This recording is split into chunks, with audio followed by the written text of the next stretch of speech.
بسم الله الرحمن الرحيم. السلام عليكم ورحمة الله. ازيكم يا حبايبي، عاملين ايه؟ ان شاء الله هعمل لكم خلي الزيتون النهارده باذن الله. كل سنه وانتم طيبين ان شاء الله. الزيتون اهو، بتجيبيه وتفتحيه تفتحه واحده كده. لو عايزه تاكليه على طول بتنقعيه 3 ايام.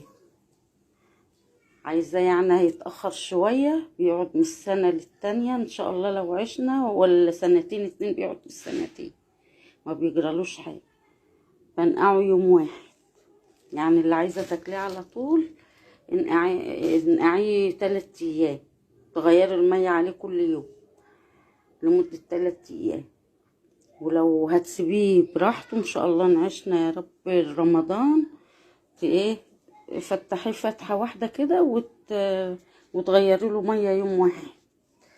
وادي ليمون اقسمه نصين واعصره واحط القشر عليه. ودي الشطة اهي غسلاها ولفاها بملح من امبارح، والجزر بشراه.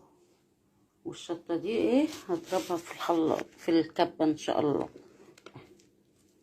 ودي الزيتون ودي الشطة، دي كل الحاجة ايه اللي هنستعملها، والملح طبعا. ودي راسين توم هنحطهم ايه على الوش كده، عشان ايه دي مادة حافظة التوم، بيحفظه ولا يعفن ولا يجراله اي حاجة.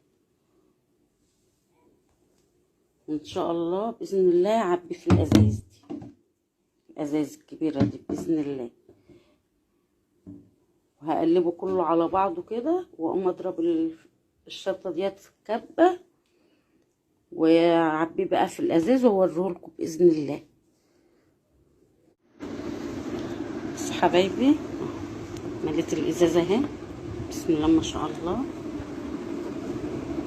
الليمون والشطة والزيتون، وحطيت وكرفس، ما تنسوش الكرفس. وحطيت التوم بقشره على الوش، راس توم.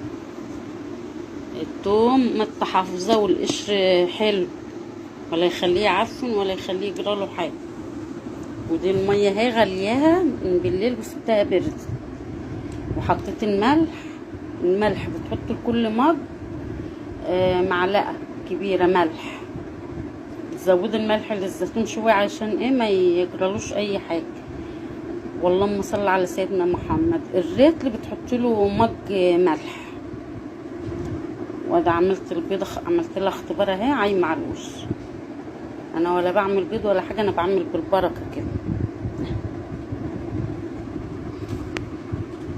ونعبي بقى بسم الله الرحمن الرحيم، يا بركه اسماء الله. اعبي الميه بقى وايه وارجع لكم تاني اهو. بسم الله ما شاء الله خلصت اهو.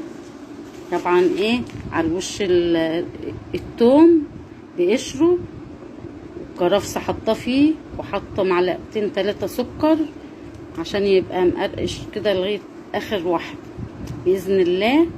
وحطيت زيت على الوش، مليت الحته دي زيت عشان ما تدخلش هوا. والكيس طبعا البس كيس كده واروح ايه الزيت لغايه فين اهو، اروح ملبسه كيس وقافله وحاكمه الغطا حلوه قوي. ودولت اهم برضو توم على الوش والليمون والزيت على الوش. وما تنسوش الكرفس ومعلقتين السكر. وبالهنا والشفا، وكل سنه وانتم طيبين، عقبال كل سنه ان شاء الله. انا ما رضيتش اجيب واقعد اجيب لكم الفيديو من اوله لاخره عشان ما تزهقوش. يعني انا عملت لكم باختصار. هتجيبوا الحاجه وتقلبوها على بعضها كلها، الزيتون والشطه والليمون والشطه الحمراء وكده، وتروحوا ايه معبيين في برطمانات في اي حاجه بقى عندكم، جردل اللي مؤاخذه صغير، اي حاجه متاح. وغليت الميه وبردتها. بس كل ما تعوزوا ميه بقى وجبتوا من الحنفيه تزودوا الملح تاني، مش تزودوا ميه من غير ملح، عشان اهم حاجه الملح هو اللي بيحفظه. كل سنه وانتم طيبين. السلام عليكم.